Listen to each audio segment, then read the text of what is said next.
नमो बुद्धाय, नमो धम्माय, नमो संघाय. सर्वांना सप्रेम जय भीम. आज आपण ओन मीडियाच्या माध्यमातून बौद्ध लेण्यांवर होणारे अतिक्रमण या संदर्भामध्ये चर्चा मार्गदर्शन करणार आहोत.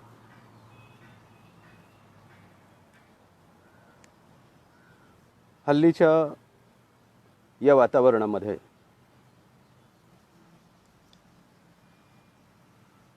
हा महत्त्वपूर्ण एक टप्पा आहे.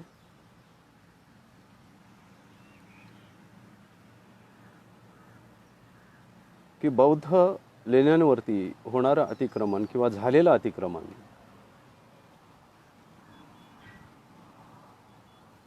हे आज होत नाहीये.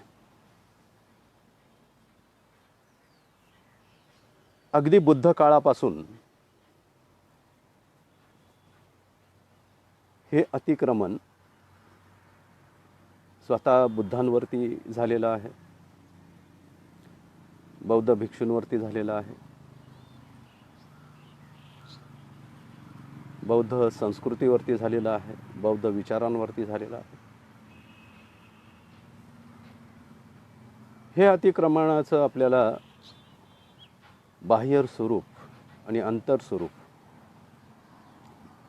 हे दोन मुद्दे आज या ठिकाणी आपल्याला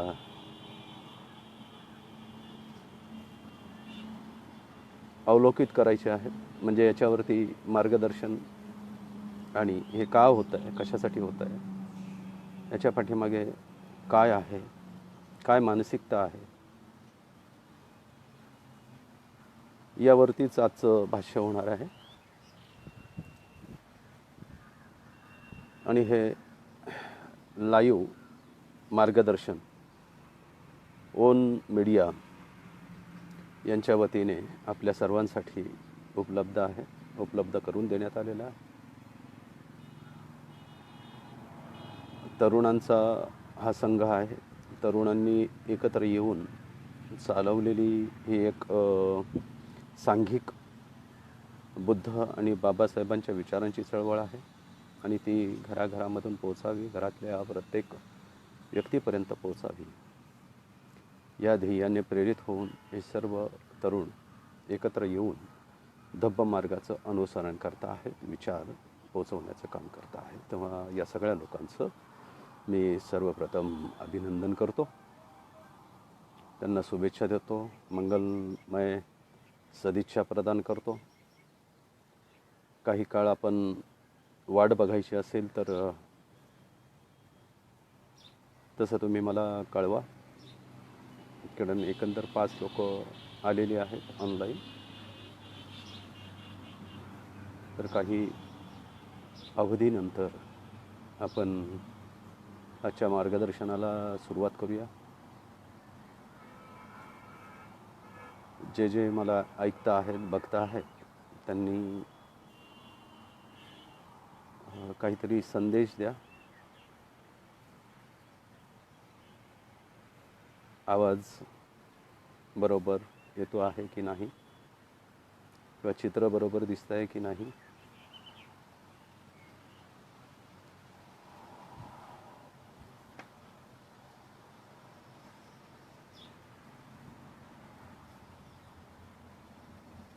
हा जो मार्ग आहे बुद्ध धम्म संघ यांना समर्पित होणारा मार्ग आहे. आणि परमपूज्य बोधिसत्व डॉक्टर बाबासाहेब आंबेडकर यांची विचारधारा घेऊन, विचारांची प्रेरणा घेऊन पुढे मानवतेच्या कल्याणासाठी संपूर्ण झटणारा किंवा त्यांना प्रेरणा देणारा हा एक मार्ग आहे. तेव्हा चाबुक सर, तुम्ही मला थोडासा काही एक क्ल्यू द्या.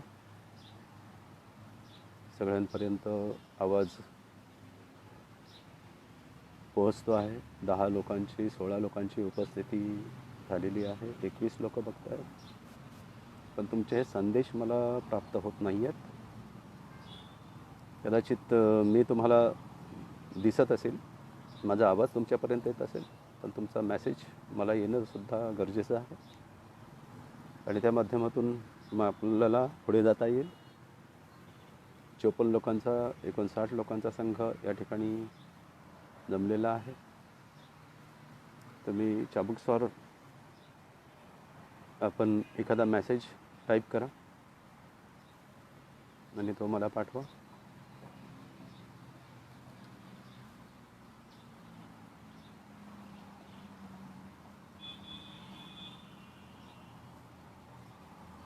अतिशय महत्त्वपूर्ण, हल्लीच्या या काळात अतिशय गरजेचा असलेला मेसेज, खूप महत्त्वपूर्ण संदेश आपण फेसबुक लाईव्हच्या माध्यमातून देत आहोत.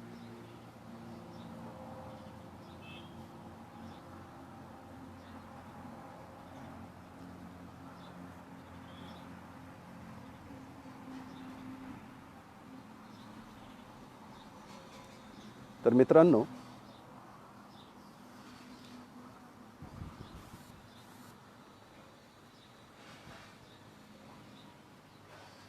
सिद्धार्थ चाबुकस्वारांनी फेसबुकवरून एक संदेश पाठवलेला आहे. जॉईन झालेले आहेत ते, कारण या पेजचे ॲडमिन असल्यामुळे. ओके, ठीक आहे, सुरू करूया. तर सर्वप्रथम त्रिरत्नानुभावे आपणा सर्वांना जय मंगल कामना. आपण सर्वजण सुरक्षित आहात, सुखी आहात, आनंदी आहात. या कोरोनाच्या कालावधीमध्ये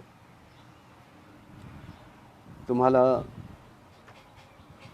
सुरक्षित दीर्घ आयुष्य, निरोगी आयुष्य जगण्याची प्रेरणा मिळो. हा आषाढ महिना सुरू आहे. आषाढ महिना ते अश्विनी पौर्णिमा, म्हणजे आषाढ पौर्णिमा ते अश्विन पौर्णिमा या चातुर्मासामध्ये बौद्ध भिक्षूंचा वर्षावाससुद्धा सुरू आहे. आणि या वर्षावासाचं औचित्य साधून आज ओन मीडिया या तरुणांच्या ग्रुपने मला त्यांच्या पेजवरती आमंत्रित करून लेणीच्या संदर्भामध्ये मार्गदर्शन करण्याची परवानगी दिली, आमंत्रित केलं. त्याबद्दल त्यांना हार्दिक मंगलमय सदिच्छा व्यक्त करतो. या भारत देशामध्ये, या जगतामध्ये ज्या ज्या राजे महाराजांनी बौद्ध धर्माची संस्कृती जतन करण्यासाठी, बौद्ध धर्माचा प्रचार प्रसार करण्यासाठी जे काही लेणीच्या स्वरूपाने अनमोल असा ठेवा जतन करून ठेवला, आपल्या तन धनाने आणि संरक्षणाने या लेणींचं निर्माण केलं, त्या सर्व राजांच्या कर्तृत्वाला त्रिवार अभिवादन. कारण या सगळ्या राजांनी जर हा ठेवा निर्माण करून ठेवला नसता तर कदाचित आपल्याला बुद्धांचा वारसा या जगतामध्ये किंबहुना महाराष्ट्रामध्ये आणि भारतामध्ये पाहायला मिळाला नव्हता. एवढं मोठं संरक्षण, एवढे 84,000 धम्मस्कंध मिलेले केलेले असताना सुद्धा भारतामध्ये बौद्ध धर्माचं बीजारोपण होऊ शकलं नाही. जितक्या प्रमाणामध्ये विदेशामध्ये बौद्ध धर्माचं बीजारोपण झालेलं आहे, तितक्या प्रमाणामध्ये भारत देशामध्ये तेवढं म्हणावं तेवढं बीजारोपण झालेलं नाही. याची अनेक कारणं आहेत मित्रांनो, आणि हेच कारण शोधण्यासाठी आज आपण एकत्रित झालेलो आहोत. आजचा विषय आहे बौद्ध लेण्यांवर होणारे अतिक्रमण, आणि याच विषयाच्या संबंधित मी तुमच्याशी संवाद साधणार आहे. लेण्या कशा निर्माण झाल्या, त्या कोणी केल्या, हा एक वेगळा विषय आहे. परंतु आजचा विषयाचं महत्त्व जाणून आणि आजच्या विषय लक्षात घेऊन बौद्ध लेण्यांवर होणारे अतिक्रमण हे आपण जाणून घेणार आहोत. आणि ते कशा प्रकारे होत आहे, का होत आहे, याच्या पाठीमागे काय कारणं आहेत, कोण घडवून आणत आहे सगळं, आणि त्याच्यामध्ये आपली भूमिका काय आहे, निश्चित आपण काय केलं पाहिजे. तर सर्वप्रथम लेण्या ह्या कशा निर्माण झाल्या किंवा लेण्या निर्माण करण्याचं कार्य हे कशासाठी करण्यात आलं. तर सर्वप्रथम ज्या वेळेला भगवंताचा भिक्षू संघ हा खूप मोठ्या प्रमाणावरती या जम्बूद्वीपामध्ये विचरण करू लागला, धम्माचा प्रचार प्रसार करू लागला, त्यावेळेला त्यांना वर्षावासामध्ये थांबण्यासाठी जागा उपलब्ध नव्हत्या. आणि जागा उपलब्ध नसल्यामुळे एखाद्या गुहेमध्ये कडेकपाऱ्याच्या ठिकाणी राहून किंवा एखाद्या घनदाट झाडाच्या सावलीमध्ये ढोलीमध्ये राहून या भिक्षूंना आपला कार्यकाल व्यतीत करावा लागला होता. आणि त्या काळी आषाढ पौर्णिमा ते अश्विन पौर्णिमा या चातुर्मासामध्ये, या त्रैमासामध्ये अतिशय पर्जन्यवृष्टी व्हायची. आजही ती काही प्रमाणात होते, जाणवते आपल्याला. आणि यासाठी सर्वप्रथम लेणीचं निर्माण किंवा लेणी संघारण निर्माण करण्याचं कार्य या भारत देशामध्ये सातवाहन घराण्यांनी केलं असे आपल्याला काही पुरावे सापडतात. भिक्षूंच्या संवर्धनासाठी, भिक्षूंच्या संरक्षणासाठी या लेणींचं निर्माण करण्यात आलं. आणि लेणींच्या माध्यमातून या भारत देशामध्ये स्थापत्यकला किंवा जी बौद्ध संस्कृती आहे, या बौद्ध संस्कृतीच्या माध्यमातून जगाला ओळख होऊ लागली. आणि त्या ठिकाणी बौद्ध भिक्षू मोठ्या प्रमाणाने राहू लागले. त्याच्यामध्ये संघारामाची निर्मिती होती, त्याच्यामध्ये बौद्ध भिक्षूंना राहण्यासाठी लेणींची निर्मिती होती. आणि त्या स्थानावरून बौद्ध भिक्षूंना संरक्षित करून जी बुद्धाची कार्यप्रणाली होती, बुद्धाचं जे मार्गदर्शन होतं, ते बुद्धाचं मार्गदर्शन आपल्याला या भारत देशामध्ये करणं सोपं जाऊ लागलं. याच्यामध्ये महाराष्ट्राचं जर आपण अवलोकन केलं तर महाराष्ट्रामध्ये कान्हेरीचा जर जो लेणी समूह आपण जर पाहिला किंवा कार्ल्याचा जर लेणी समूह पाहिला, कारण महाराष्ट्रामधली मुंबईच्या लगत असणारी ही खूप मोठी लेणी आहे. कारण त्यावेळची ही विद्यापीठं होती, ज्ञानाची केंद्र होती. परंतु आता ती ज्ञानाची केंद्र राहिलेली नाही आहे.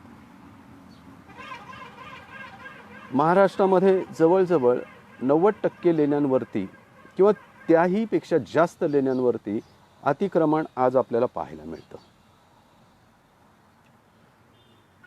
या महाराष्ट्रामध्ये बौद्ध धर्माची ओळख मैत्रेयानी पुन्न, इसिदिन्ना बावरी, धारुचीय यांच्या धम्मकार्यामुळे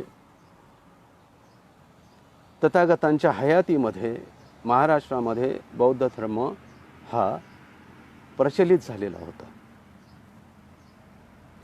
हल्लीचं जे सुपारक आहे, ज्याला नाला सोपारा म्हणतात, तेथले पुन्न इसिदिन्ना करहाटक म्हणजे कराड, महाड, वाई हा प्रदेश, बावरी यांचं वास्तव्य नांदेड या प्रदेशामध्ये होतं. आणि धारुचीय हे भडोज या ठिकाणचे होते. तर या तिघांनी निरनिराळ्या भागामध्ये धम्माचा प्रचार प्रसार केला. बुद्धवाणी यांनी बुद्धाच्या हयातीमध्येच असे आपल्याला दाखले मिळतात आपल्या बौद्ध साहित्यांमध्ये, आणि त्यामधूनच भारतामध्ये लेण्या खोदून दृश्य स्वरूपामध्ये भगवान बुद्धांना दाखवणारी जी पिढी होती, त्या पिढीने हे निर्माण कार्य आज करून ठेवलेलं आहे. कारण याच्या अगोदर बुद्धांची पूजा प्रतितात्मक स्वरूपामध्ये होत होती. त्याच्यामध्ये बोधिवृक्ष असतील, भगवंताचे पदचिन्ह यांचा समावेश होता, भगवान बुद्धांच्या आसनाचा समावेश होता, भगवान बुद्धाच्या भिक्षापात्रांचा समावेश होता. अशा ज्या पवित्र वस्तू मानल्या गेल्या होत्या, अशा पवित्र वस्तूंच्या माध्यमातून जे कोरीव काम, जिथे भगवान बुद्धाची मूर्ती आपल्याला दिसत नाही तिथे आपल्याला ह्या वस्तू दिसतात. आणि या पवित्र स्वरूपामध्ये जतन करून ठेवण्याचं काम सातवाहनांनी, कनिष्कांनी, सम्राट अशोकाने करून ठेवलेलं आहे. आणि या सम्राट अशोकांनी 84,000 धम्मस्कंद, या धम्मस्कंदांवरती बौद्ध लेण्यांचं, संघारामांचं निर्मितीकरण करून त्या संघाला आणि समाजाला समर्पित केलं. आता एवढ्या प्रबळ राजाने एवढं सगळं काही केलेलं असताना सुद्धा त्याच्यावरती आपल्याला अतिक्रमण पाहायला मिळतं. त्यावेळेला हे अतिक्रमण नव्हतं, परंतु भारतामध्ये धर्माची किंवा धम्माची योग्य मांडणी करणारे सम्यक संबुद्ध जन्माला आले.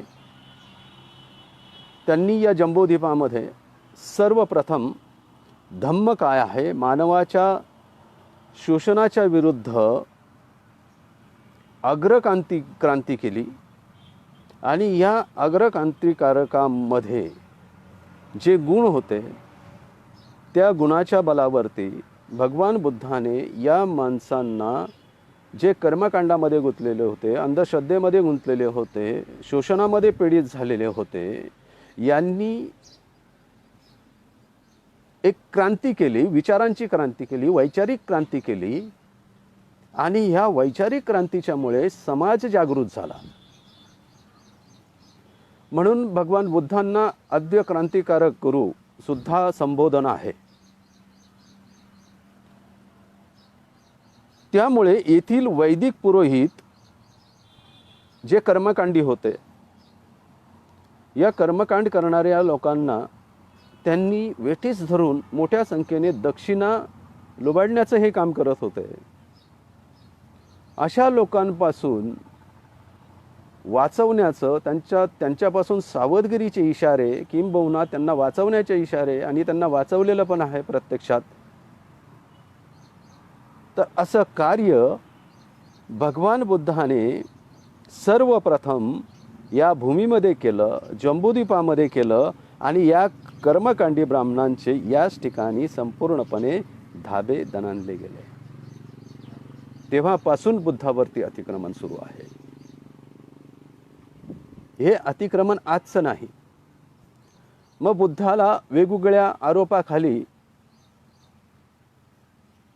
बदनाम करण्याचा प्रयत्न करण्यात आला. बुद्धाच्याच हयातीमध्ये चिंचाचं प्रकरण घ्या किंवा योगिनीचं प्रकरण घ्या. तिचा मृतदेह मूलगंडू कुटीमध्ये भगवान बुद्ध राहत होते, त्याच्या मागच्या बाजूला कचऱ्याच्या ढिगामध्ये लपवून ठेवण्यात आला होता, की जेणेकरून भगवान बुद्धावरती या योगिनीच्या खुनाचा आरोप जाईल आणि भगवान बुद्धांना इथले राजे लोक शिक्षा देतील. त्यानंतर गर्भवती चिंचा या स्त्रीने भगवान बुद्धाचं प्रवचन सुरू असताना सुद्धा त्यांच्यावरती आरोप केले होते.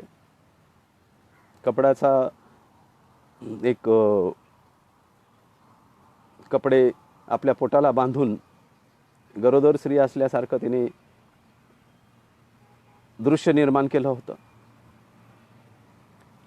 आणि अशा प्रकारचे अतिक्रमण बुद्धाच्या हयातीमध्ये सुरू होते.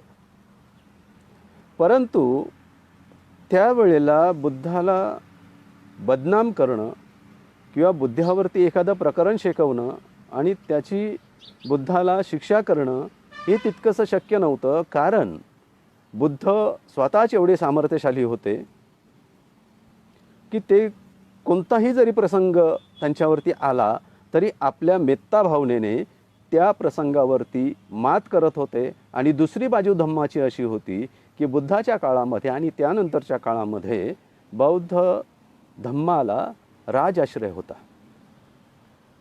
आणि या राजाश्रयापोटी बौद्ध धर्मावरती जरी बुद्धाच्या हयातीमध्ये अतिक्रमण होत होतं, वैचारिक अतिक्रमण होत होतं, शारीरिक अतिक्रमण होत होतं, तरीही बुद्ध तेविज्य असल्यामुळे कोणत्याही अतिक्रमणाला कधीही घाबरलेले नाहीत. आणि राजाश्रय असल्यामुळे त्यांना मुळीच किंवा भिक्षू संघाला सुद्धा कोणत्या गोष्टीची विवंचना करायला संधी वाव त्यावेळेला नव्हता. परंतु हे सर्व घडत असताना बुद्धांनी जर हे मार्गदर्शन असंच चालू ठेवलं, मग बुद्ध लोकांना बिघडवतात, तरुण वयामध्ये दीक्षा देतात, तरुणांना आपल्याकडे ओढतात आणि सगळे संसार नष्ट करतात. हे सगळे अतिक्रमण तेव्हापासून चालू आहेत. आणि म्हणून या वैदिकांना काय वाटलं, या पुरोहितांना काय वाटलं, हा बुद्ध आमची दुकानदारी बंद केल्याशिवाय राहणार नाही. मग अशा माणसांना जर थांबवायचं असेल तर काही तत्वांचा अवलंब करणारी ही मंडळी असते. मग त्याच्यामध्ये साम दाम भेद दंड हे सगळे आले.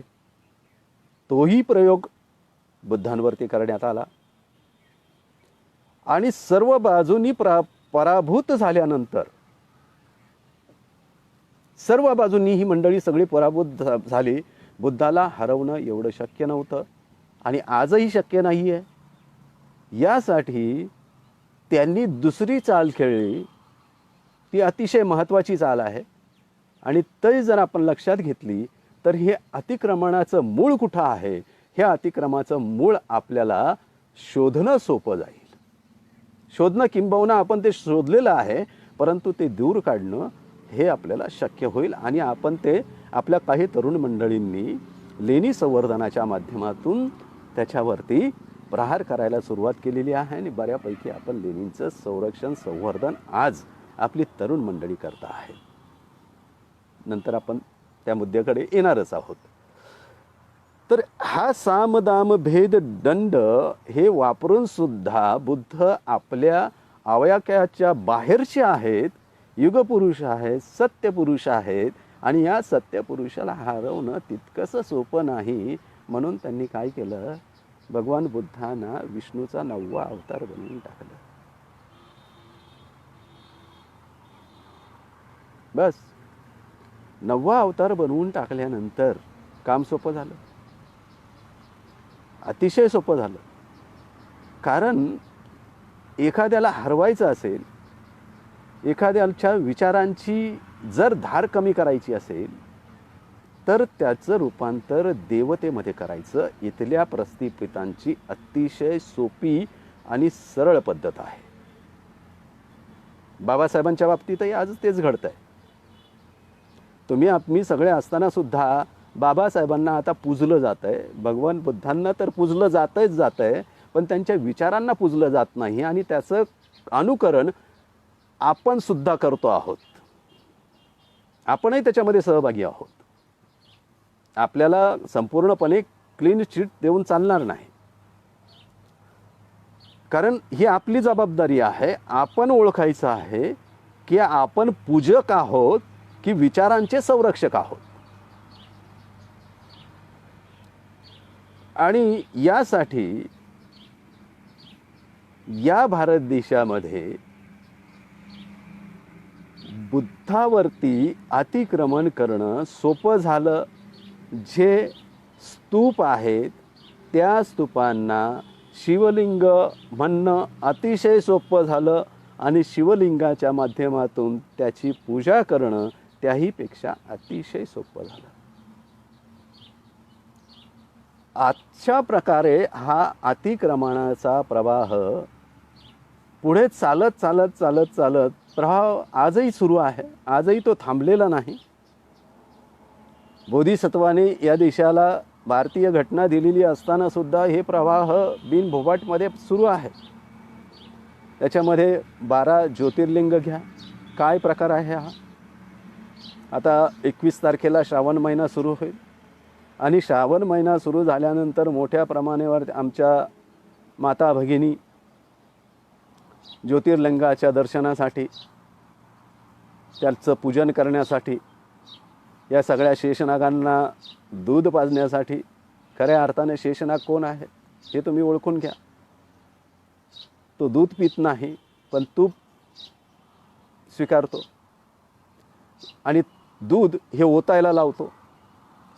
तर अशा शेषनागांपासून आपण सावध राहिलं पाहिजे. या संदर्भामध्ये आपण काही मुद्दे लक्षात घेत असताना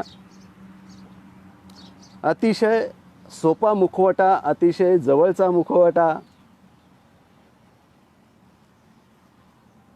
हा विष्णूच्या अवताराचा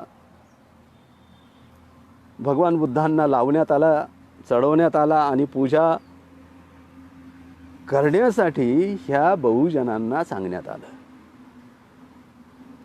आणि या पूजा अर्चाच्या कर्मकांडांच्या माध्यमातून, बहुजनांच्या माध्यमातून, त्यांचं शोषण करून, दान दक्षिणेच्या माध्यमातून या कर्मकांडी पुरोहितांनी आपली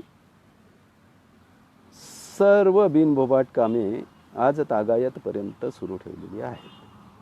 पण तो स्वतः कधीही बुद्धाची पूजा करत नाही, हे विशेष आहे. त्याने बहुजनांना कर्मकांडी बनवलं पण तो कर्मकांडी झाला नाही. कारण त्याला माहीत आहे या कर्मकांडामध्ये काही शिल्लक नाही आहे, काही मिळत नाही, उलट हानी आहे. म्हणजे आपल्या द्रव्याची हानी आहे, आपल्या विचारांची हानी आहे, आपल्या संपत्तीची हानी आहे, आपल्या मुलाबाळांची हानी आहे. म्हणून ब्राह्मणाचा मुलगा, किंवा मी या ठिकाणी थोडी दिलगिरी व्यक्त करतो, कोणत्याही विशिष्ट जातीला टार्गेट करणं हा माझा उद्देश नाही आहे, परंतु याचं मूळ या ठिकाणी असल्यामुळे जे सत्य आहे ते सत्य, आता थोडंसं सत्य बदललेलं जरी असलं तरीही शेवटी मूळ त्या ठिकाणी असल्यामुळे आज मला सांगा, जेवढे उत्सव सुरू होतात त्या उत्सवांमध्ये कोण असतं? ज्या उत्सवाकडे, ज्या कर्मकांडामध्ये या बहुजन समाजाला वळवण्यात आलेलं आहे त्या सगळ्यांमध्ये असतं कोण? तुमचे माझेच बंधू भाऊ भगिनी असतात, इतर कोण असतं? म्हणून हे सगळं समजून घेत असताना आपल्या मानसिकतेवरती अतिक्रमण आहे, आपल्या विचारांवरती अतिक्रमण आहे, आपल्या वाणीत अतिक्रमण आहे आणि हे दृश्य अतिक्रमण आपल्याला बुद्ध लेणींमध्ये मोठ्या प्रमाणावरती पाहायला मिळतं. आता या ठिकाणी आवर्जून एक उल्लेख करावासा वाटतो असा की हे सगळं खपवलं जातं पांडवांच्या नावावरती. म्हणजे दंतकथा, भाकडकथा आपण ज्याला म्हणू शकतो. एका रात्रीमध्ये पांडवांनी लेणी खोदली, कारण त्यांना वास्तव्याला जागा नव्हती, घर नव्हती, म्हणून पांडवांनी ही लेणी खोदली. मान्य आहे, ठीक आहे, आम्ही मान्य करतो. काही प्रमाणामध्ये नव्हे तर आपण मान्य करूया, पांडवांनी ही लेणी खोदली. आता मला सांगा, पांडवाचा आणि बुद्धाचा काय संबंध आहे? कारण पांडवाचा संबंध येतो हा श्रीकृष्णाशी. मग या पांडवांनी एका रात्रीमध्ये जर लेणी खोदली असेल तर त्याच्यामध्ये एखाद्या तरी लेणीमध्ये कृष्णाचं एखादं तरी शिल्प आपल्याला सापडावं. मग पांडवांनी बौद्ध मूर्तीच का कोरल्या? बौद्ध प्रतीकच का कोरली? कृष्णाचं सुदर्शन चक्र नाही कोरलं, कृष्णाचं बासरी, गायी गुरं गोपालन करणारी चित्र ही नाही कोरली त्यांनी. मग का हेतू पुरस्सर हे त्यांच्या नावावरती खपवायचं आणि त्या पांडवांना सुद्धा बदनाम करायचं? म्हणजे ही दुधावी म्हणजे द्विभाषिक किंवा डबल गेम ज्याला म्हणतो, हे इथल्या प्रस्थापितांनी आजही करणं सोडलेलं नाही आहे. म्हणजे एकीकडे आपल्या धम्मावरती हल्ला आणि दुसरीकडे त्यांच्यावरही त्यांचीही बदनामी. तर ही मित्रांनो आपण कुठेतरी थांबवली पाहिजे, हे लक्षात घेतलं पाहिजे. हेतू पुरस्सर हे काम होतं आहे. जवळचंच जर आपण मुंबईच्या बाजूचं, कारण मुंबई ही महाराष्ट्राची आर्थिक राजधानी आहे आणि जवळजवळ सगळी सूत्र या ठिकाणावरून हलतात.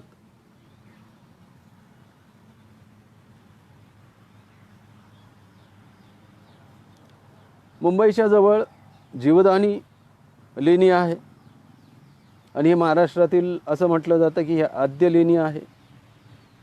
तिचं विधानी बुद्ध किंवा विधानी असं तिचं नाव होतं त्यावेळेला, पण तिला जीवदानी करण्यात आलं.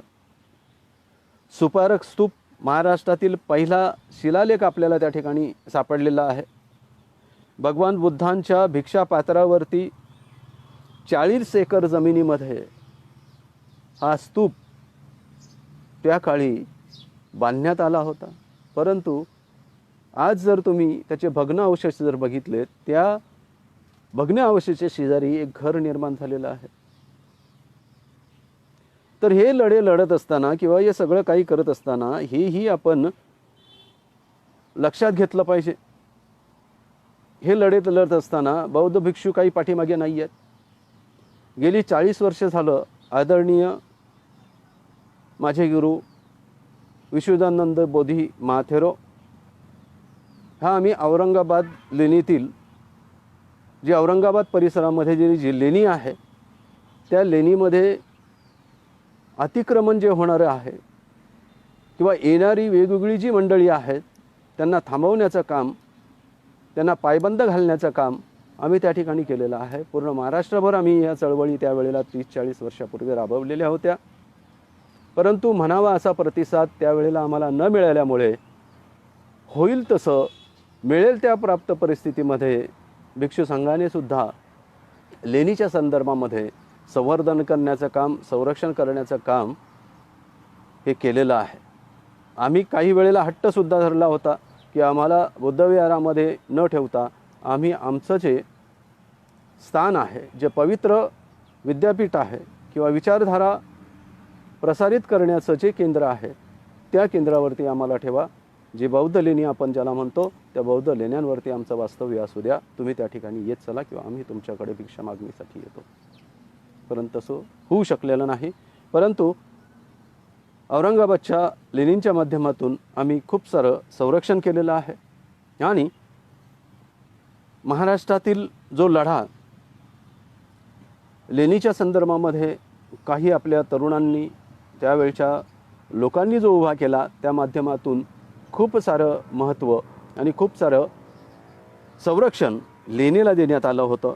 त्यामध्ये ज्या वेळेला मंडपेश्वर लेणीचं प्रकरण मुंबईमध्ये होतं त्यावेळेला भिक्षू संघावरती खूप मोठ्या प्रमाणावरती केसेस झाल्या होत्या. भिक्षूंना सुद्धा अटक झाली होती. त्यामध्येही स्वतः भिक्षूंनी पुढाकार घेऊन आपल्या उपासकांच्या साह्याने ते अतिक्रमण हटवण्याचा प्रयत्न केला होता. परंतु ते अतिक्रमण न हटवता त्या ठिकाणी आजही जर तुम्ही गेलात मंडपेश्वरला तर त्या ठिकाणी तुम्हाला शिवलिंग दिसेल, नंदी दिसेल आणि बाजूला भगवंताच्या मूर्तीचं विभत्रीकरण तुम्हाला पाहायला मिळेल. तर या सगळ्या कारणांमध्ये कान्हेरीचं अतिक्रमण हटवण्यासाठी सुद्धा उपासकांच्या माध्यमातून बौद्ध भिक्षूंनी प्रयत्न केले होते आणि त्याला काही अंशी खूप सारं फल आज प्राप्त झालेलं आहे. तिथे एक शिवमंदिर उभं करण्यात आलं होतं. आजही ते आहे आणि इथे मुद्दा असा आहे, मागच्या बाजूला खालच्या बाजूला जे शिवमंदिर होतं त्याचं काम आपल्या कार्यकर्त्यांनी बंद पाडलं, भिक्षूंनी बंद पाडलं. तिथला आश्रम उद्ध्वस्त करून टाकण्यात आला परंतु आज जे त्या लोकांनी स्ट्रक्चर त्या ठिकाणी बांधलेलं आहे, त्या स्ट्रक्चर तसंच उभं आहे. तुम्ही जर खाली उतरून जर गेलात तर पावसाळ्यामध्ये ते स्ट्रक्चर आता कसं झालेलं आहे, जुनं पुरातन वाटतंय. कालांतराने काय होईल, त्याच्यावरती शेवाळ वनस्पती ह्या निसर्गातच त्याचं परिवर्तन, थोडंसं बदल होऊन त्याचं रूपांतर दगडांमध्ये होईल आणि त्याच्यावरती शेवाळ निसर्गाचा नैसर्गिक मारा होऊन होऊन होऊन नंतर कालांतराने हीच लोक दावा काय करतील की इथे अमुक वर्षातलं अमुक शिवमंदिर होतं आणि त्याची पूजा आम्ही करतो आहोत. म्हणजेच इथल्या प्रशासनाचं काम होतं की ते मंदिर जमीनोस्त करणं. ते त्या ठिकाणी नव्हतं. आर्किओलॉजी डिपार्टमेंट किंवा जो काही आर्किओलॉजीचा कायदा आहे त्या आर्किओलॉजीच्या नियमानुसार 200 मीटरच्या परिघामध्ये तुमचं काहीही बांधकाम असता कामा नये. आणि सिमेंटचा शोध कधी लागला, त्या शोधामध्ये आपल्याला पडायचं नाही आहे. आजचं विषय आहे अतिक्रमण. आणि अशा पद्धतीची अतिक्रमणं क्राणियनीमध्ये होत असताना किंवा मंडपेश्वरमध्ये होत असताना याच्यामध्ये मी स्वतः भाग घेतलेला आहे. आणि मी स्वतः भाग घेतलेला असतानासुद्धा यामध्ये आपण आपली भूमिका काय आहे ही त्यावेळेला मांडण्याचं काम बोरिवलीच्या पोलीस स्टेशनमध्ये मी आणि माझे गुरु विश्वनानंद बोधी ACP बरोबर भांडत होतो.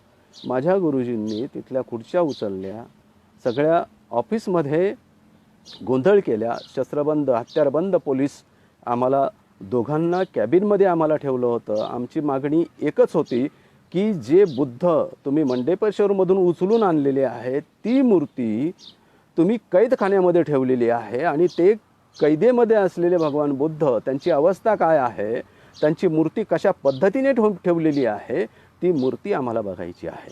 जर योग्य पद्धतीने जर ठेवली नसेल की कारागृहामध्ये बुद्धाला तुम्ही टाकता, यासाठी आमच्या गुरुजींनी त्या ACPच्या कानाखाली सुद्धा मारलेली आहे. हे वास्तव आहे आणि या सगळ्या घटनांचा मी साक्षीदार आहे.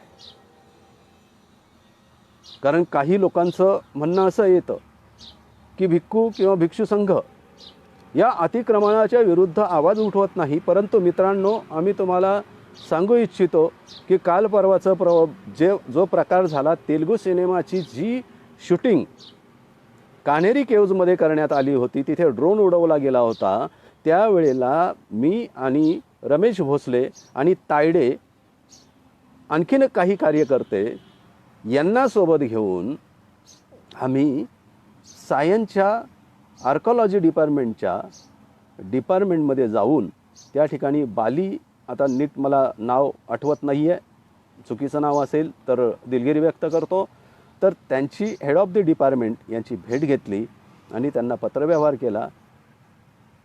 भीमराव आंबेडकरांनी ते पत्र आपल्या कार्यकर्त्यांमार्फत आणि माझ्यामार्फत तिथपर्यंत आम्ही ते पोहोचवलं होतं. त्यावेळेला मी त्यांना एक प्रश्न विचारला की बालीसाहेब, हे या ठिकाणी होणारं अतिक्रमण तुम्ही थांबवू शकत नाही का? किंवा या बौद्ध लेणी ह्या आमच्या आहेत, ह्या आमच्या लेण्यांवरती या सगळ्या लोकांचा अधिकार बौद्धाला विटंबना करण्यासाठी किंवा बौद्धाचे अवशेष तोडफोड करण्यासाठीच तुम्ही परवानगी देता का? तर त्यांनी प्रतिउत्तर दाखल मला एक प्रश्न केला. बोला बंतीजी, तुम्ही कसा काय दावा करू शकता की या लेण्या तुमच्याच आहेत म्हणून? आता मी त्यांना उदाहरण दिलं. म्हटलं, साहेब, तुम्ही या कॅबिनमध्ये बसलात आणि या कॅबिनमध्ये बसलेला असल्यामुळे ही तुमची कॅबिन आहे म्हणून लेम प्लेट तुमच्या प्रवेशद्वारावरती लावलेली आहे आणि तुम्ही आतमध्ये आहात. त्या आतमध्ये असणाऱ्या माणसांचं नाव त्या ठिकाणी आहे आणि आमच्या लेण्यांवरती त्या ठिकाणी शिलालेख आहेत. ज्या लोकांनी ती लेणी कोरली, ज्या लोकांनी त्या लेणीसाठी दान दिलं, ती लेणी कोरताना जे जे बौद्ध भिक्षू त्या ठिकाणी सहभागी होते त्या बौद्ध भिक्षूंची नावं आहेत, दानशूरांची नावं आहेत. असे शिलालेखच फोडून टाकण्याचं काम तुम्ही सर्वप्रथम केलेलं आहे.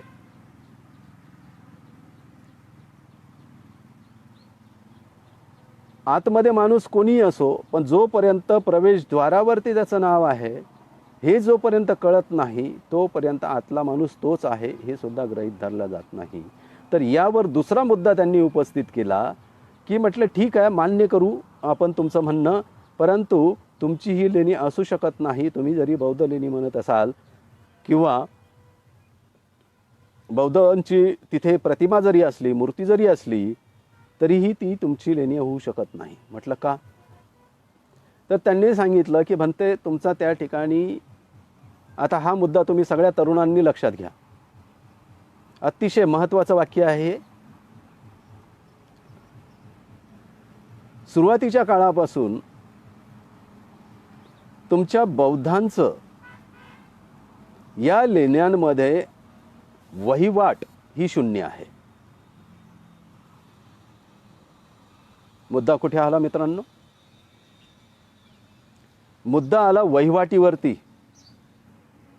आता मी तुम्हाला सगळ्या प्रेक्षकांना, जे मला लाईव्ह बघता आहेत, या सगळ्या लोकांना एक प्रश्न विचारतो, आपण आपल्या लेण्यांवरती वहिवाट सुरू ठेवली का? मान्य आहे तिथे बुद्धाचं चित्र आहे, बुद्धाचे शिलालेख आहेत, सर्व काही आपलं आहे.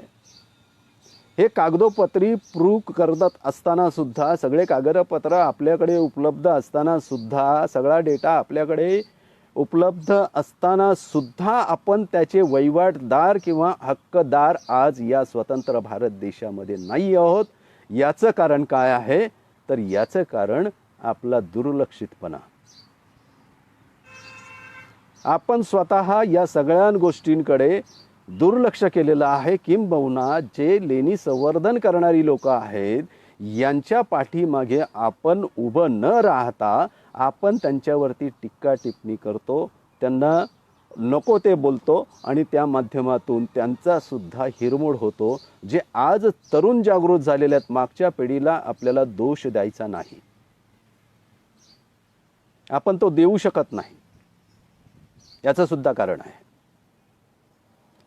कारण पोटापाण्याच्यासाठी जो गाव सोडून शहरामध्ये आला, त्याने 4 बांबू कुठेतरी रोवले आणि त्या ठिकाणी त्याचं घर त्यांनी उभं केलं आणि आपल्या मुलांना शिकवलं. आणि शिकवल्यानंतर ही जी शिकलेली पिढी आहे, ही नुसती शिकलेली पिढी आहे, ही सुशिक्षित पिढी नाही.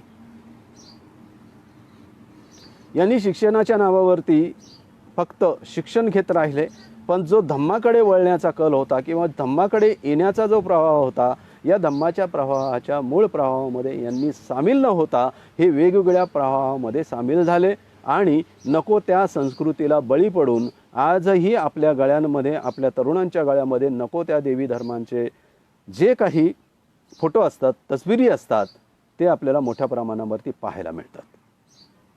याला काही अंशी हा शब्द, हे वाक्य मी त्यांचं प्रमाण मांडलं.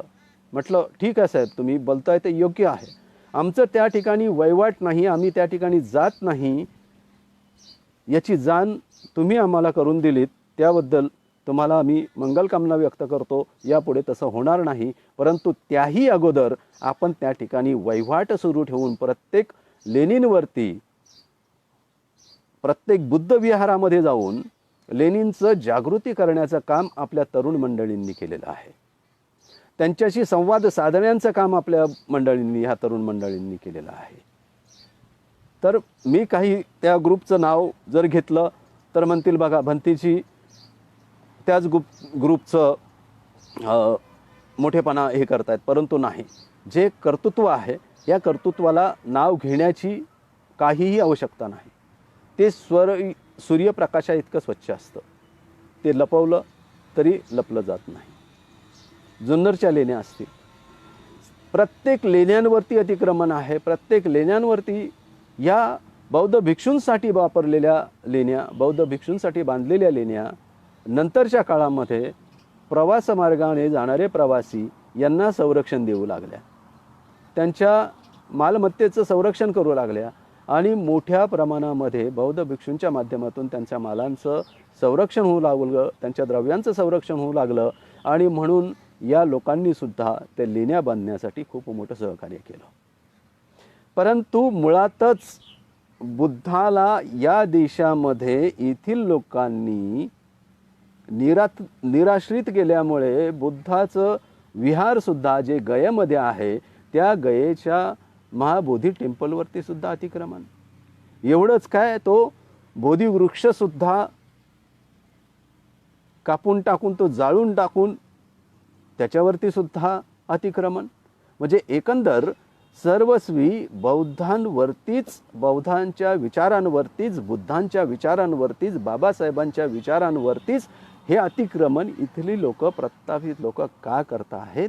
तर बुद्ध आणि बाबासाहेब माणसाला सुज्ञ बनवण्याचं काम करतात आणि या सुज्ञ बनवण्याच्या प्रक्रियेमध्ये जे जे सहभागी होतात आणि ज्या ज्या लोकांना याच्या विरोधामध्ये काम करायचं आहे त्या त्या लोकांना आपल्याच विरोधामध्ये उभं केलं जातं. हे मूळ या ठिकाणी प्रसवलं जात आहे. मोठ्या प्रमाणामध्ये कान्हेरी केव्जवरती किंवा आपल्या कोंडविटे बुद्ध लेणीवरती दगडांचा मारा, नारळांचा मारा, जो स्तूप आहे त्या स्तूपाला लांबून फेकण्याचं काम काही मंडळी काही वर्षापूर्वी करत होती. परंतु आपल्या कार्यकर्त्यांच्या जागृतीपणामुळे, भिक्षू संघाच्या पुढाकारामुळे हे सर्व बऱ्यापैकी अतिक्रमण थांबलेलं आहे. परंतु आपल्या ताब्यात या लेण्या नाही आहेत. जरी नसल्या तरी काही हरकत नाही. हा भारताचा बौद्धिक इतिहासाचा, बुद्धाचा वार्षिक ठेवा आहे, सर्वस्व आहे. आणि बुद्धाची ओळख, या भारत देशाची ओळख बुद्धाच्या या लेण्यांच्या नुसारच झालेली आहे. मोठ्या प्रमाणावरती फंडिंग, मोठ्या प्रमाणावरती जो काही विदेशी मदत आहे, ही मदत चांगल्या प्रकारे या बुद्ध लेण्यांना होत आहे. परंतु आपलं शासन या ठिकाणी बुद्धाच्या बाबतीमध्ये उदासीन आहे, बुद्धाच्या विचाराच्या बाबतीमध्ये उदासीन आहे आणि बुद्धाच्या विचाराच्या बाबतीमध्ये उदासीन असल्यामुळे या ठिकाणी आपल्याला बुद्धावरती अतिक्रमण होताना दिसत आहे. तर हे अतिक्रमण अशा पद्धतीचं आहे. आपल्या तरुणांनी हे काढून टाकण्याचा चांगल्या पद्धतीने प्रयत्न करा. किंबहुना जे आता लेणी संवर्धक संघ निर्माण झालेले आहेत, जे कार्यकर्ते निर्माण झालेले आहेत, या सर्व कार्यकर्त्यांना तुम्ही सपोर्ट करा, त्यांच्या कार्यामध्ये सहभागी व्हा आणि हे अतिक्रमण तुम्ही थांबवा. कारण आत्तापर्यंत आमचं आयुष्य धम्मकार्यामध्ये गेलेलं आहे. हा संदेश मी तुमच्यापर्यंत पोहोचवलेला आहे. कारण संपूर्ण जगतामध्ये किंवा भारत देशाचा जर विचार करायचा झाला, महाराष्ट्राचा जर विचार करायचा झाला तर असे प्रचंड लेणी समूह या ठिकाणी आहेत.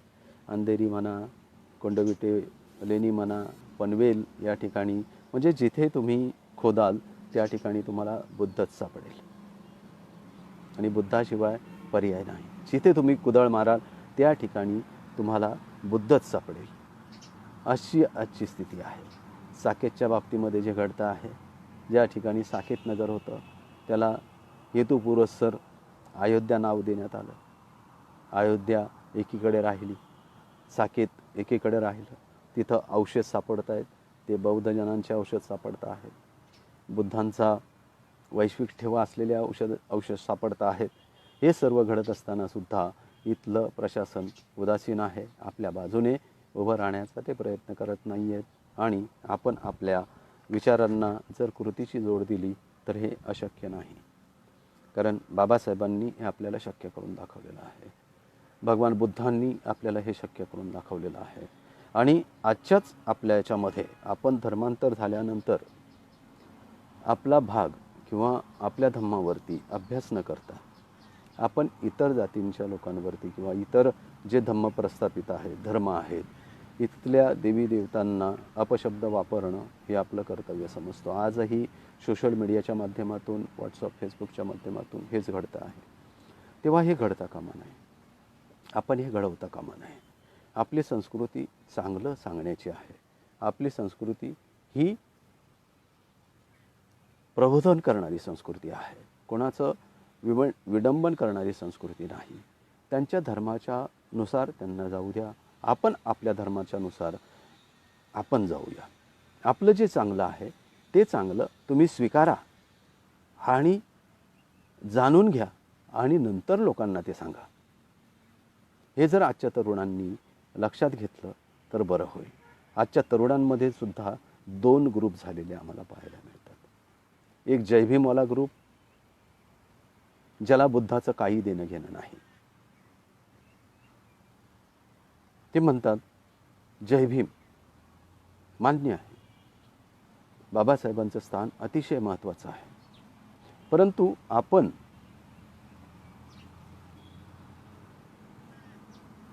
जर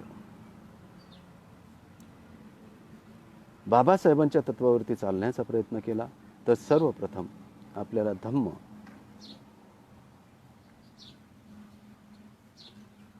कारण धर्मांतर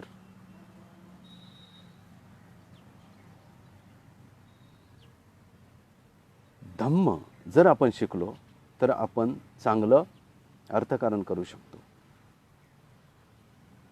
आणि चांगलं अर्थकारण जर करू शकलो तर आपण चांगलं राहणं आपण शिकू शकतो.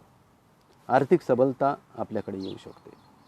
म्हणजे धम्म जर आपण शिकलो म्हणजेच सर्वप्रथम बुद्ध, आणि बुद्धाला न मानणारी सुद्धा आपली काही मंडळी आहेत.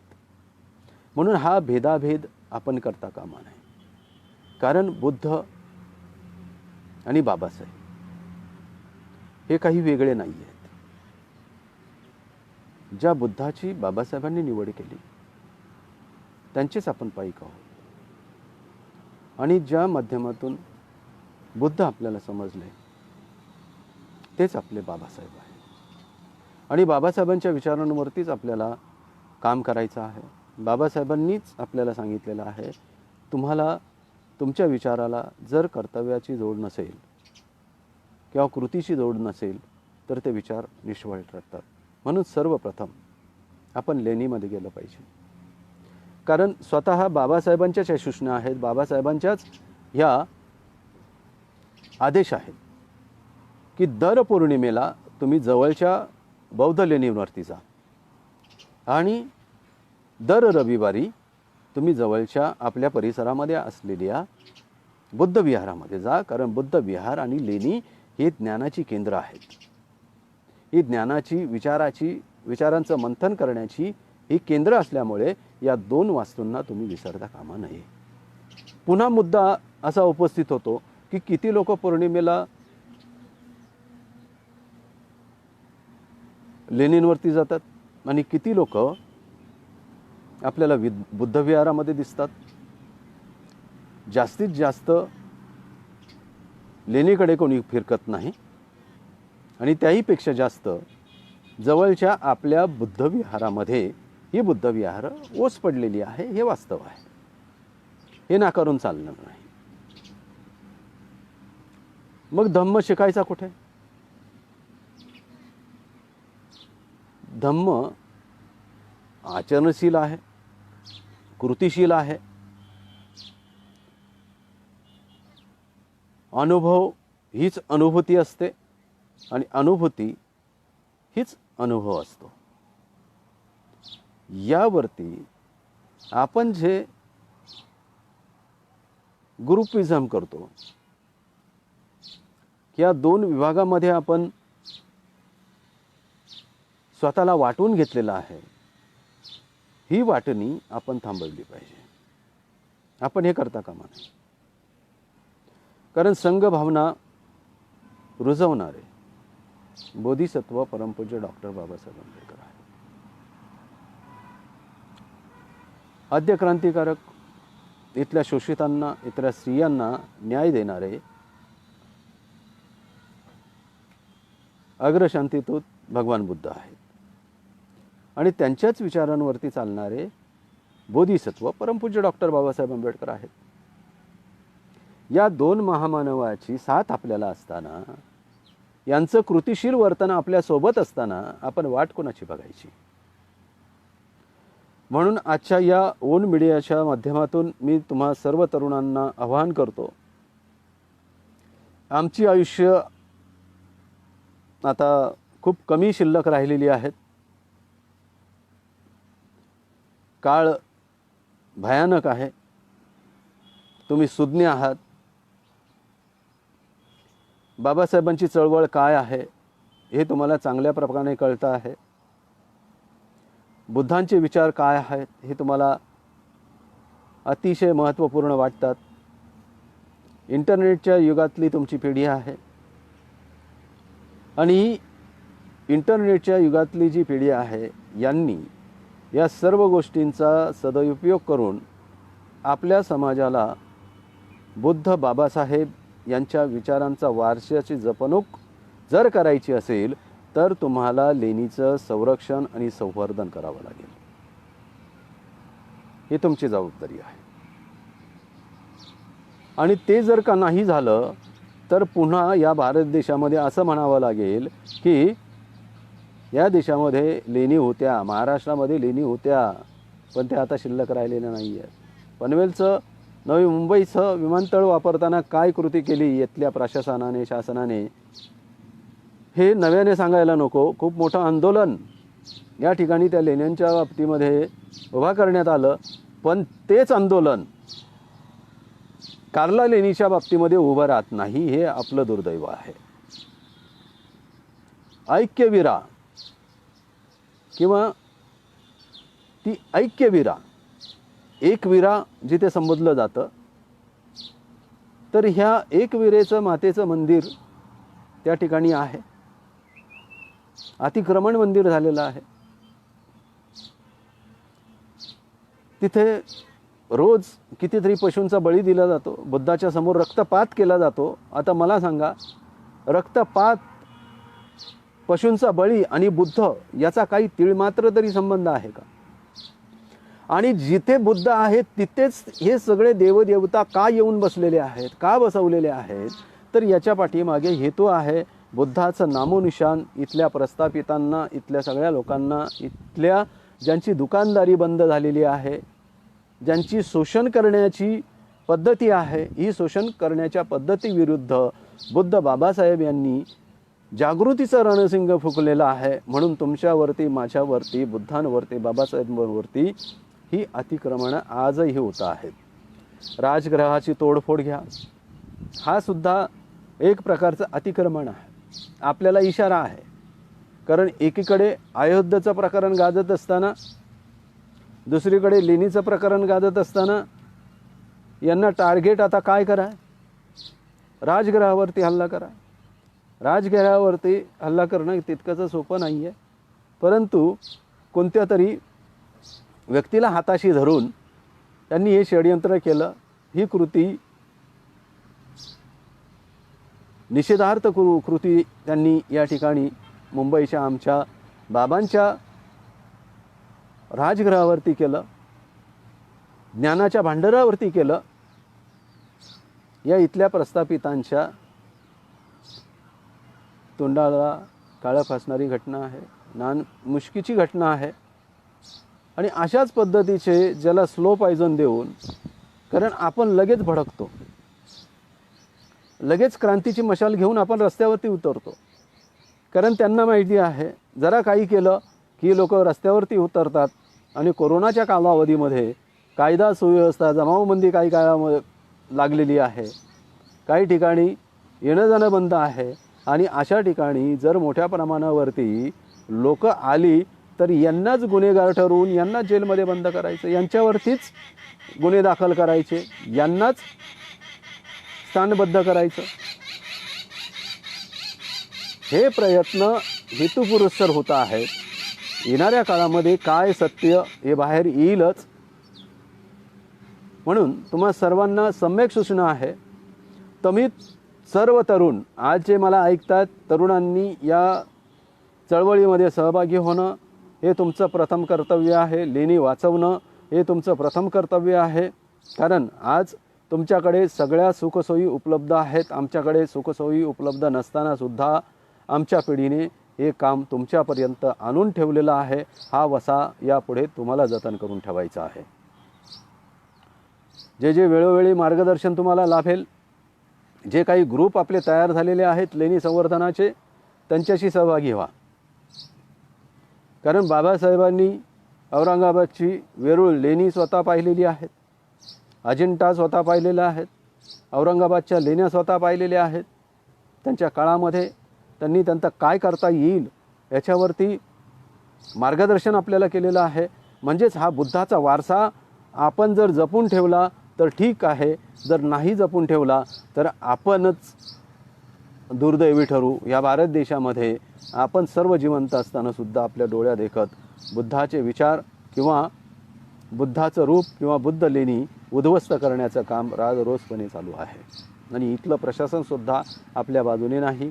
आपण जर काही करायचा प्रयत्न केला तर गुन्हे आपल्यावरतीच दाखल केले जातात, आपल्यावरतीच. कारण आमच्यावरतीही अजून काही केसेस आहेत, या लेणींच्या बौद्ध भिक्षूंवरती केसेस आहेत.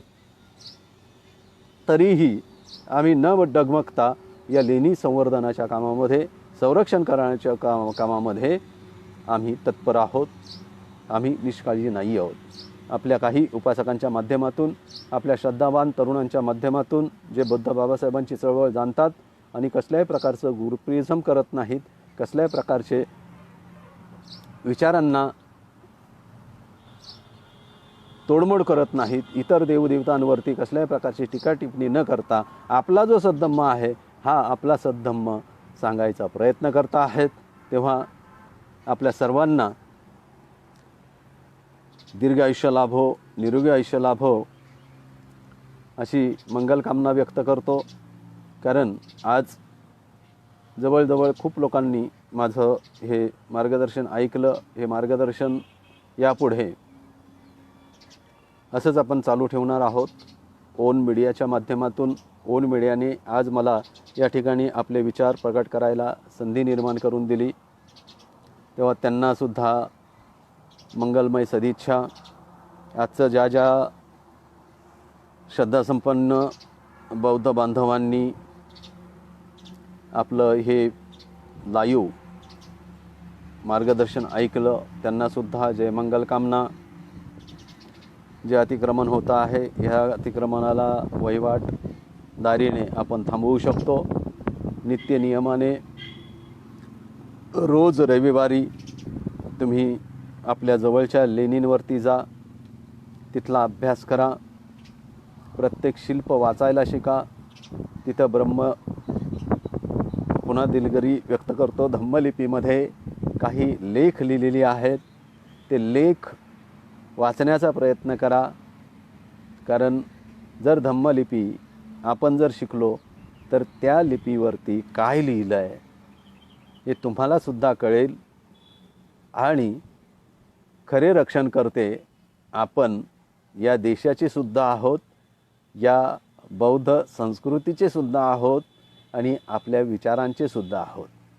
म्हणून इतरांच्या विचारांप्रमाणे आपल्याला जायचं नाही. कोणीतरी काहीतरी एखादा विचार टाकून देतो, कोणीतरी काहीतरी कुठेतरी कुंड्यांची मोडतोड करतो आणि आपल्याला कामाला लावतो. याच्याकडे दुर्लक्ष करून चालणार नाही. मित्रांनो, आपल्याला एकीनं येऊन बौद्ध म्हणून, कारण या देशाची ओळख बौद्ध आहे, बुद्ध या देशाची ओळख आहे. म्हणून बाबासाहेबांनी आपल्याला बुद्ध ही ओळख दिलेली आहे. पण याचे तुकडे न करता आपण बौद्ध म्हणूनच राहिलं पाहिजे. जगामध्ये जर आपल्याला कोणी ओळखत असेल, या भारताला जर कोणी ओळखत असेल, तर ही बुद्धाची जागा, बोधिसत्वाची जागा, बोधिसत्वाच्या ज्ञानाची जागा, बुद्ध जन्माची पवित्र स्थळं या ठिकाणी आहेत. म्हणून बुद्धाच्या भूमीचा सन्मान होतो आहे आणि या सन्मानाचे हकदार आपण आहोत. आपण जर बुद्धाचं रक्षण केलं तरच या लायकीचे आपण ठरू, नाही तर बुद्धच स्वतःला म्हणायचं आणि आपणच धर्मविरोधी वर्तन करायचं, हे आपल्याला शोभत नाही. काही मंडळी आता कोरोनामुळे हे सगळे सण उत्सव आटोक्यात आलेले आहेत, परंतु आपलेच काही महाभाग, आपलेच काही राजकीय पक्षांमध्ये काम करणारी लोक बाबासाहेबांच्याच नावाने नको नको ते उद्योग करतात. जवळचं बुद्धविहार असेल, त्या बुद्धविहारामध्ये चातुर्मासामध्ये आषाढ पौर्णिमा तो अश्विन पौर्णिमा वर्षावास सुरू असतो आणि त्याच परिसरामध्ये बुद्ध विहाराच्या समोरच गरब्याचं आयोजन करण्यात येतं. भला मोठा समाज त्या ठिकाणी त्या गरब्यामध्ये नाचायला जातो, परंतु बुद्ध विहाराकडे पाठ फिरवतो. म्हणजेच बुद्ध विहार आजच्या घडीला ओस पडलेलं आहे. ते ओस पडलेलं बुद्ध विहार आणि काळोखच्या गर्भामध्ये शांत असलेली लेणी, या शांत असलेल्या लेणीला तुम्हाला पुन्हा जागृत करायचं आहे.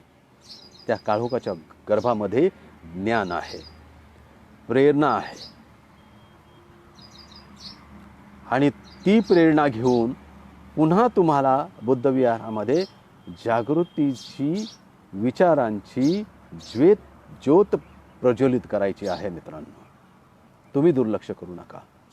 आपलं भगवंताचं पूजन, विचारांचं पूजन, वैचारिक पूजन हे आपल्या वैवाटदारीनेच आपण सिद्ध करू शकतो आणि याला कोणत्याही कागदपत्राची आवश्यकता नाही. तुम्ही वैवाट ठेवा, तुम्हाला कोणतंही शासन तुमच्याकडून कोणताही कागद मागणार नाही. आज बालाजीची काय अवस्था झालेली आहे? बुद्धाचं मंदिर, बुद्धाचं विहार,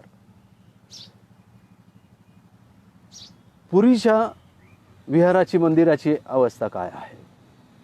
एवढंच नव्हे, विठ्ठल मंदिराची अवस्था काय आहे? यांच्याकडे काय सर्टिफिकेट आहेत? यांच्याकडे काही लेखी दस्तऐवज? अरे सगळा लेखी दस्तऐवज हा आपला आहे, आपल्याकडे आहेत. आणि बौद्धांनी ते लेखी दस्तऐवज आपल्याकडे करून ठेवलेले असताना सुद्धा आपल्याला जमिनीचा हक्क मिळत नाही, कारण आपण त्या जमिनीचे, त्या बुद्ध विहाराचे, त्या लेणीचे वैवाटदार नसल्यामुळे अप्रत्यक्षपणे हा वैवाटदारीचा हक्क हा त्यांच्याकडे गेलेला आहे, परधर्मीयांकडे गेलेला आहे. तो आपण कधी मिळवणार? केवळ प्रश्नचिन्ह निर्माण करून चालणार नाही. या प्रश्नचिन्हांना उत्तरं सुद्धा आपल्याकडेच आहेत. तुम्ही वैवाटदार बना, कसेल त्याची जमीन आणि राहील त्याचं घर. म्हणजे त्याच्याकडे पुरावा जरी नसला तरी जो त्या ठिकाणी राहिला तेच त्याचं घर होतं आणि जी जमीन ज्याने कसली ती जमीनसुद्धा त्याची होते. याला कागदोपत्राची काही आवश्यकता लागत नाही. का गाव तुम्हाला सांगतो की ही जमीन हा माणूस कसतो आहे. म्हणून सर्वप्रथम त्या ठिकाणी आपल्याला वैवाट निर्माण करणं हे गरजेचं आहे. आणि आजच्या तरुणांना या ओन मीडियाच्या माध्यमातून सर्वांना आव्हान करू इच्छितो की तुम्ही जे घरामध्ये बसता, घरामध्ये थांबता, ते घरामध्ये न थांबता आठवड्याला एका लेणीला एका रविवारी भेट द्या आणि तिथलं शिल्प वाचायला शिका, तिथले स्तंभ वाचायला शिका, तिथले दानशूरांची नावं वाचायला शिका, तिथे धम्मलिपी, ज्या लिपीमध्ये जे लेख लिहिलेले आहेत ते लेख वाचायला शिका. तुम्हाला इतिहासाचं रक्षण करण्याची प्रेरणा तीच लेणी, त्याच काळोखाच्या गर्भामध्ये असलेला प्रकाश दिल्याशिवाय राहणार नाही. हेच आजचं या लेण्या, बौद्ध लेण्यांवर होणाऱ्या अतिक्रमणांचं मूळ मुख्य सूत्र आहे. हे अतिक्रमण जर थांबवायचं असेल तर आपल्याला या विचारांच्या माध्यमातूनच थांबवलं पाहिजे. भारतामध्ये बौद्धकालीन इतिहास दाबला जातो आहे, दडपला गेलेला आहे. भारतातल्या प्रत्येक बौद्ध स्थळांवर हिंदू मानसिकतेच्या दैवीकरणाचा कब्जा हेतुपुरस्सर केलेला आहे. हेतुपुरस्सर हा सगळा कब्जा आहे आणि हा कब्जा जर घालवायचा असेल त्याला सनदशीर मार्गाने, प्रशासकीय लढाई तर लढायचीच आहे, संवैधानिक लढाई तर आपल्याला लढायचीच आहे, कारण त्याशिवाय पर्याय नाही. कारण बोधिसत्वांनी, बाबासाहेबांनी आपल्याला हक्क प्राप्तीसाठी संविधानाचे कलम दिलेले आहे, संविधान दिलेले आहे.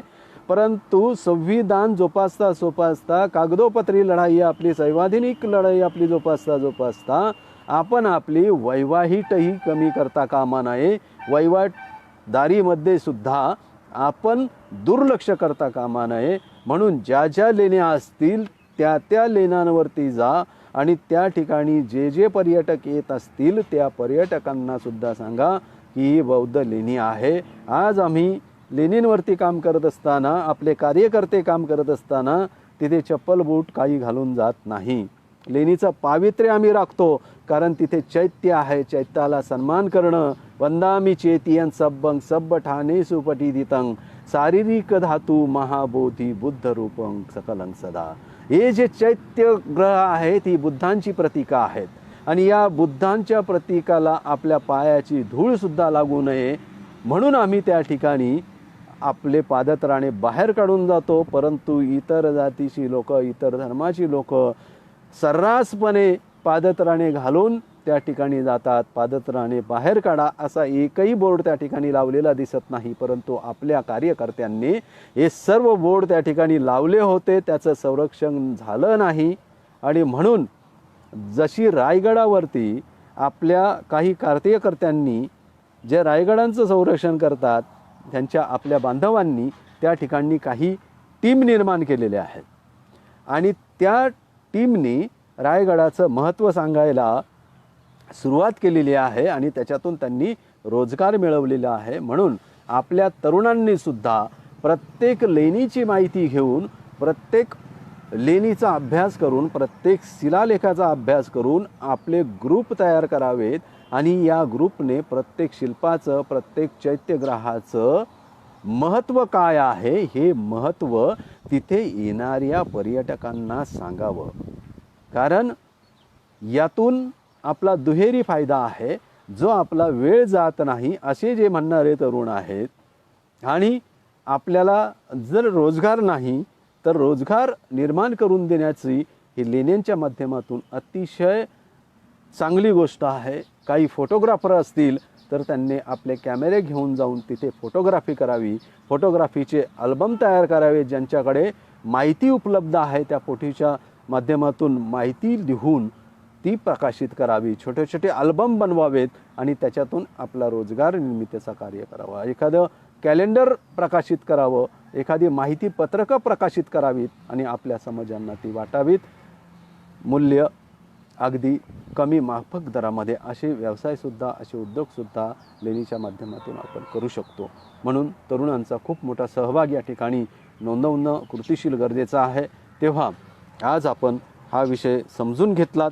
मला ओन मीडियाने हा विषय मांडण्याची संधी निर्माण करून दिली, त्याबद्दल त्यांना मी त्यांचं अभिनंदन करतो. आणि ज्या ज्या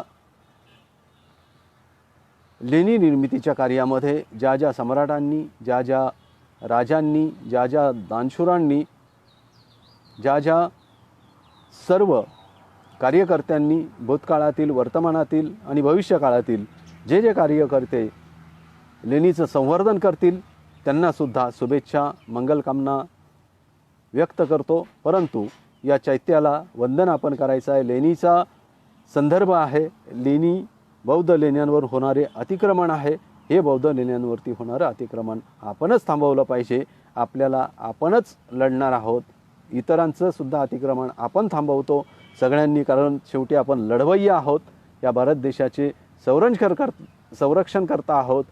बुद्ध धम्म संघ आणि बोधिसत्व परमपूज्य डॉक्टर बाबासाहेब आंबेडकरांची विचारांची प्रेरणा घेऊन साधू संतांच्या विचारांचं सुद्धा संरक्षण करण्याची जबाबदारी आपलीच आहे. तेव्हा सर्व मिळून आपण चैत्याला वंदन करूया, चैत्यग्रहाला वंदन करूया. कारण ही चैत्यग्रहच आपली प्रेरणा आहे, आपले विचार आहेत, आपली विचारधारा आहे आणि आपण जाणारा प्रकाशाचा मार्ग आहे. तेव्हा सर्वांनी ज्या ज्या ठिकाणी तुम्ही आहात, मला ज्या ज्या ठिकाणावरून तुम्ही ऐकत आहात, तेव्हा तुमचं सर्वांचं अभिनंदन. सर्वांनी हात जोडा आणि आजच्या या कार्यक्रमाला याची सांगता करण्यापूर्वी, पूर्ण विराम देण्यापूर्वी, कार्यक्रम संपवण्यापूर्वी आपण या चैत्यग्रहांना आपलं प्रेरणास्रोत मानून, आपलं चैतन्य मानून आपण वंदन करायचं आहे. वंदामि चेतियं सब्बं सब्बठाने सुपटीतितं शारीरिक धातु महाबोधि बुद्धरूपं सकलं सदा. वंदामि चेतियं सब्बं सब्बठाने सुपटीतितं शारीरिक धातु महाबोधि बुद्धरूपं सकलं सदा वन्दामि चेतियं सब्बं सब्बठानेषु पठितं शारीरिक धातु महाबोधि बुद्धरूपं सकलं सदा नमो बुद्धाय नमो धम्माय नमो संघाय अहं वन्दामि संपदा अहं वन्दामि संपदा अहं वन्दामि संपदा नमो बुद्धाय जय भीम।